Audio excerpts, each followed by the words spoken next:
Mehmet Ali Pasha lindi në një fshat të rrethit të Korçës në Shqipëri në vitin 1769, ende ku ishte fëmijë baba i tij për shkaqe të ndryshme e lëshoi vendlindjen dhe së bashku me familjen u shpërngul për në Kavall. Mehmet Ali u rrit aty, merre me tregti të duhanit gjatë kësaj kohe.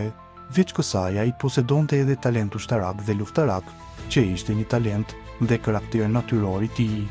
Në kohën kur regjistrohej dhe tubohej në ushtri për ta shpëtuar Egjiptin nga një gjendje kaotike që e kishte përfshirë pas pushtimit të Francës, edhe ky biografia e të cilit po shkruhet këtu mblodhi një numër të konsiderueshëm të ushtarëve shqiptar dhe Jamusyn Asayane, patyrë në koalicion me Hasan Pashën nga Pojana, që ishte komandanti i ushtrisë shqiptare të Egjiptit.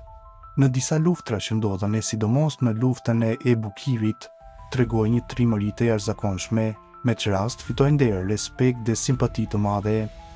Në mosmarrëveshjet që u paraqitën në mes Husrev Pashës, i cili ishte vali i Egjiptit me ushtri shqiptare, dhe me malikëve të Egjiptit, ky Mehmet Ali Pasha pati fituar një vend të rëndësishëm, ashtu që gradualisht u bë udhëheqës i ushtrisë shqiptare që gjendej në Egjipt.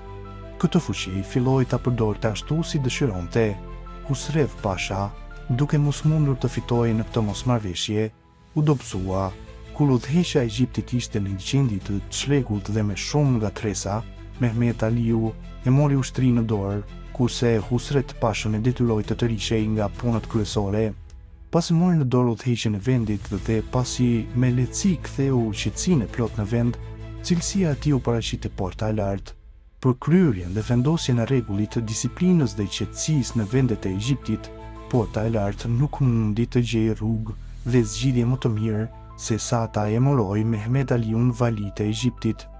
Kështu, kur Mehmet Aliu në vitin 1800 u emërua zyrtarisht vezir i vilajetit të Egjiptit, pikërisht në rivendosjen e besimit dhe të qetësisë e kuptoi se është e domosdoshme ti qetësoi me malikët që u thonin jenicërëve të Egjiptit.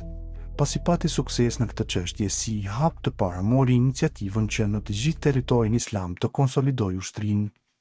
Kështu nga njëra anë, me fuqinë që arriti si dhe me ndihmën e fëmijëve të tij Ibrahim Pashës dhe Ismail Pashës, i zgjeroi territorat nga ana jugore e Egjiptit në drejtim të Nubes dhe Sudanit, nga ana tjetër përmes shkollave që i themeloi për shkenca ushtarake, dhe mjekësore, si dhe përmes asociacioneve të përkthimeve u botua dhe u përhap njohuri të reja.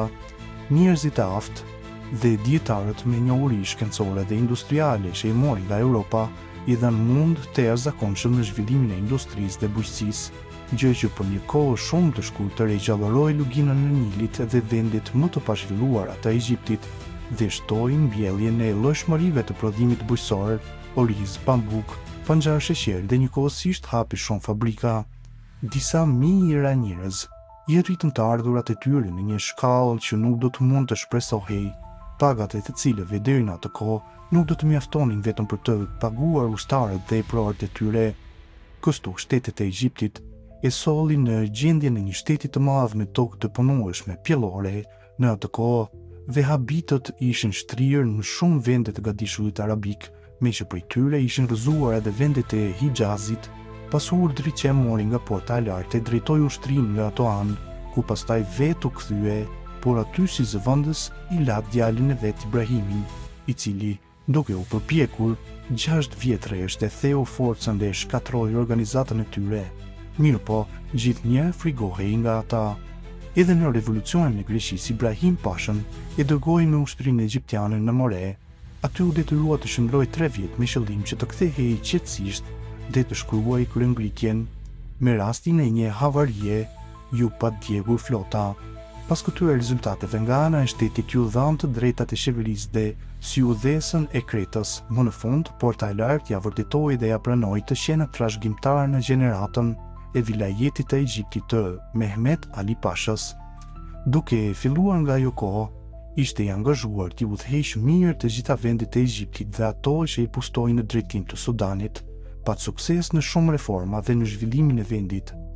Në pas ai u sëmur, kurse autorizimin për vali me fermën ju drejtua djalit të tij Ibrahim Pashës, pas një sëmundje të rëndë 2 vjeçare më 1849 vdiq në Aleksandri. Mehmet Aliu ishte një njeri shumë i mençur, mund të konsiderohej një njeri pa shkollë, sepse edhe atë pak shkollë që e kishte bërë pas moshës 45 vjeçare. Ai e çmontoi civilizimin e ri dhe përparimin, pasi e mori fuqinë në duart e veta për një kohë shumë të shkurtër, i nxorri në shesh gjërat e dobishme dhe jo të dobishme dhe kështu ja doli që një shteti, në mënyrë të pashembull deri atëherë t'ia sjellë civilizimin dhe përparimin.